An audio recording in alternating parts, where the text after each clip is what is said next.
Salam kasih Tuhan, Shalom, puji syukur dengan berkat yang telah Tuhan berikan.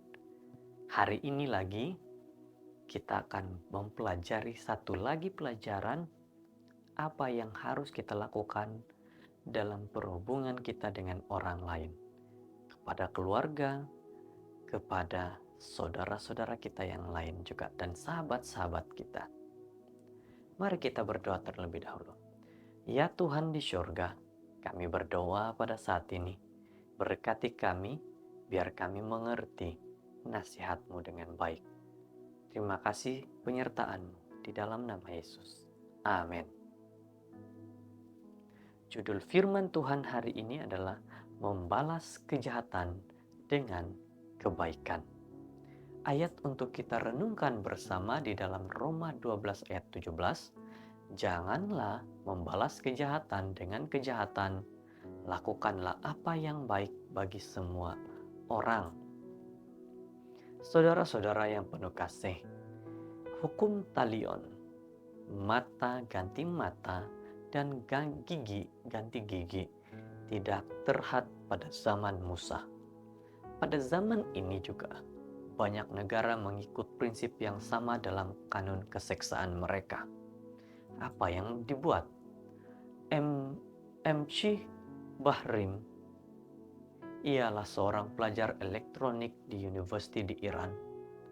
Apabila dia menolak rayuan romantik dan seksual rakan pelajarnya, Majid berkeras melakukan Ahmed selama 2 tahun, tetapi wanita muda itu tidak mengalah. Suatu hari, Majid mengikut Amini ke stasiun bus, dan di sana Majid melemparkan baldi asid sulfurik ke muka Amini, menyebabkan Amini buta dan cacat. Mengikut garis panduan hukum Islam, mahkamah menjatuhkan hukum terhadap Majid mengikut hukum pembalasan mata ganti mata. Jadi, apa yang terjadi kepada Majid ini? Pada hari yang ditetapkan dan di bawah pengawasan undang-undang, seorang dokter akan membius Majid supaya mata Majid boleh disapu dengan asid yang sama, dan dengan ini Majid menerima hukumannya. Bagaimana seterusnya terjadi kepada dia? Apakah dia akan benar-benar dihukum mata ganti mata? Pada saat-saat akhir, Amini memberikan pengampunan kepada penyerangnya. Mahkamah menerima keputusan wanita muda itu dan Majid dibebaskan. Walaupun dia bertanggung jawab membayar bil perubatan mata dan rawatan muka Amini, pengampunan wanita muda ini melampaui batas hukum dan mengikut prinsip baik hati seperti ayat hari ini. Saudara-saudara, inilah yang dikatakan membalas kejahatan dengan kebaikan. Banyak orang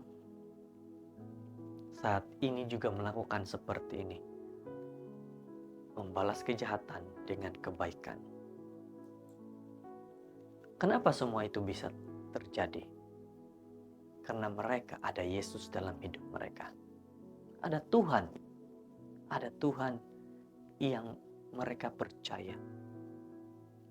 Saudara-saudara, hukum pembalasan telah digunakan pada masa lalu, bukan untuk membalas dendam, tetapi untuk melindungi pesalah daripada kepuasan diri. Karena dalam kes-kes tertentu, reaksinya tidak dapat dibandingkan. Malah 3 kali frasa mata ganti mata, gigi ganti gigi yang muncul dalam Alkitab. Keluaran 21 ayat 24, Imamat 24 ayat 20, dan Ulangan 29 ayat 21 dipersembahkan dalam konteks undang-undang. Tetapi semua ini, apakah yang harus kita lihat dan pelajari? Yaitu kanun undang-undang asas untuk hakim atau keputusan mahkamah, tetapi tidak sekali-kali pada peringkat pribadi. Walaupun undang-undang pada mulanya kelihatan kejam dan tidak berhati perut, undang-undang tetap dijalankan untuk penggunaan eksklusif dan terkawal bagi pihak berkuasa kehakiman. Ini bukan dikatakan untuk hal pribadi, sembarangan, tidak, tetapi adalah untuk mengawal keadaan bagi mereka yang profesional untuk melakukan. Yesus menyampaikan versi revolusioner hukum talion yang jelas. Berkata, janganlah membalas kejahatan dengan kejahatan. Berapa banyak masalah interpersonal yang akan diselesaikan dengan segera jika prinsip ini digunakan? Namun bagaimana mungkin bangsa yang dicederakan oleh kemarahan dan keberangan tidak akan membalas kejahatan dengan kejahatan? Semua ini memiliki maksud yang baik. Jikalau nasihat Yesus Kristus itu dapat diterapkan dalam kehidupan kita. Ini adalah mustahil secara manusia. Sesungguhnya ini tidak mungkin dari sudut pandangan manusia. Tetapi ini benar-benar mungkin dari perspektif ilahi. Saudara-saudara, berdoalah hari ini supaya Tuhan mengizinkan Anda sesuai dengan janjinya. Karena Tuhanlah yang mengerjakan di dalam kamu baik kemauan maupun pekerjaan menurut kerelaannya. Filipi 2 ayat 13. Saudara-saudara, mintalah hari ini hati yang baik. Jikalau ada orang buat kejahatan, balaslah dengan kebaikan. Semoga Tuhan memberkati. Mari berdoa.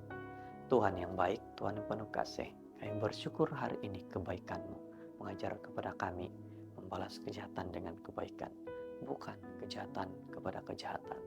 Terima kasih nasihat-Mu Tuhan, ajarkan kebaikan dalam hidup kami. Dalam nama Yesus, amin.